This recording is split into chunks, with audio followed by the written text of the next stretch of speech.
The first thing I heard was the alarm. Sharp, frantic, screaming through the quiet street like it had something urgent to say. By the time I stepped outside, smoke was already curling up from the hood of the patrol car parked along the curb. Neighbors had gathered on their lawns, half curious, half stunned, watching the scene unfold like they'd just walked into the middle of a disaster they didn't understand yet. And standing right there beside the damaged vehicle was Karen. She looked proud, almost triumphant. Police cruisers rolled in fast, tires crunching against the pavement as officers stepped out and quickly moved toward her. One of them raised his voice, firm and controlled. "Ma'am, step away from the vehicle. You're under arrest." Karen actually laughed, not nervous laughter. The kind of laugh someone makes when they believe they're untouchable. "You can't arrest me," she said loudly, waving a dismissive hand. "This neighborhood is a no-cop zone. I'm the HOA president."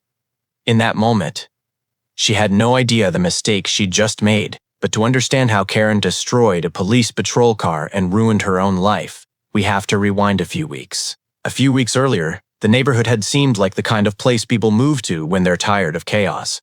Quiet streets, perfectly trimmed lawns, houses that all looked carefully maintained. Everything about it suggested order.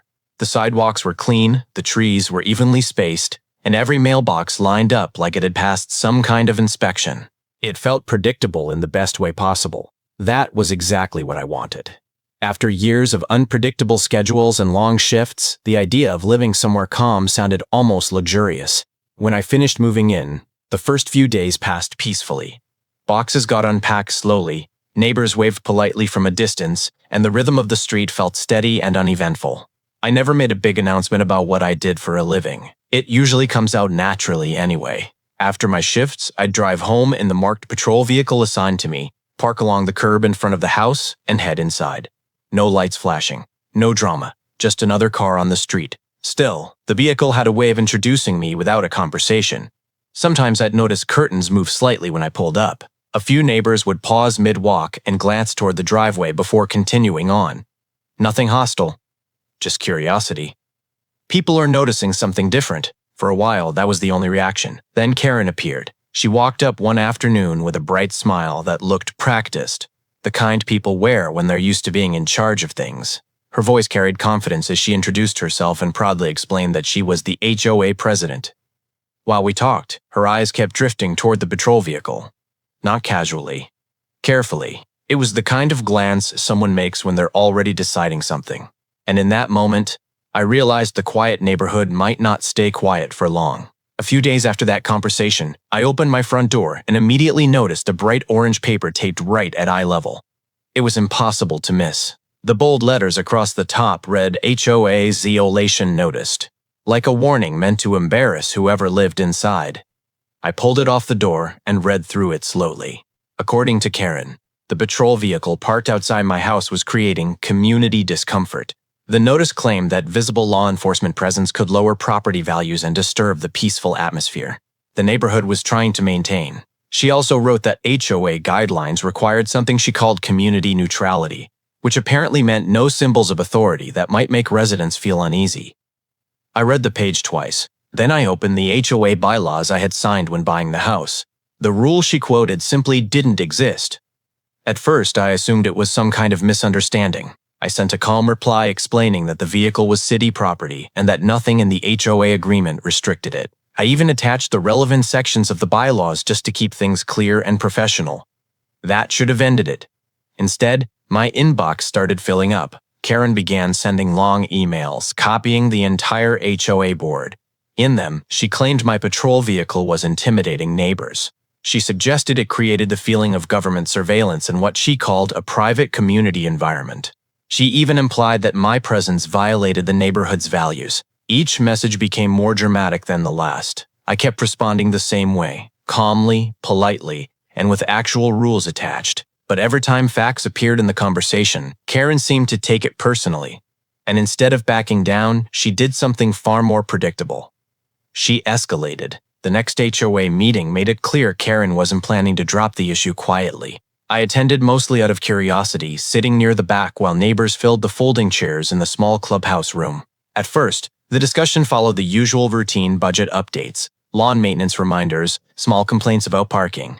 Then Karen stood up, and the tone shifted. She didn't mention my name, but everyone knew exactly who she was talking about.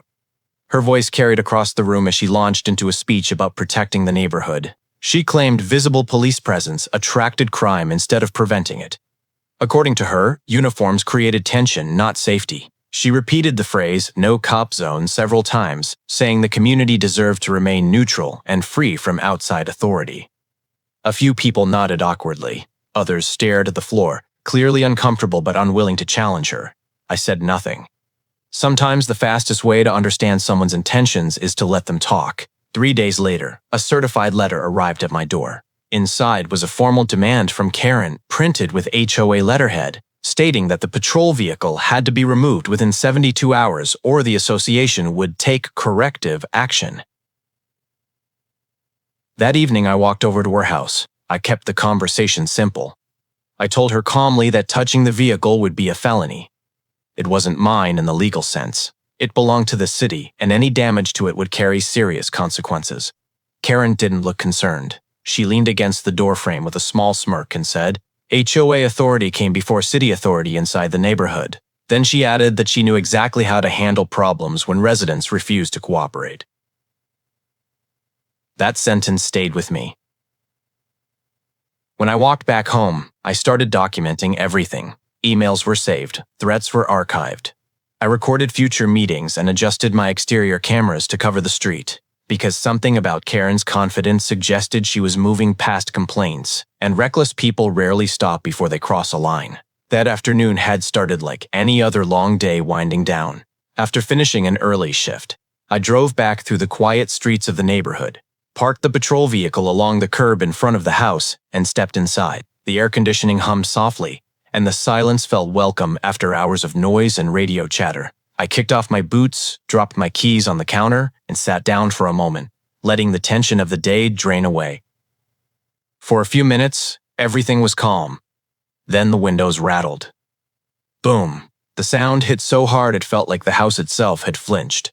A split second later, the patrol car alarm erupted outside, shrill and relentless. My stomach dropped as I rushed toward the front door and stepped onto the porch. Smoke was already pouring from the hood of the patrol vehicle. Bright orange flames licked upward, twisting in the afternoon heat as neighbors began spilling out of their houses. Some stood frozen on their lawns while others pulled out their phones, trying to understand what they were watching.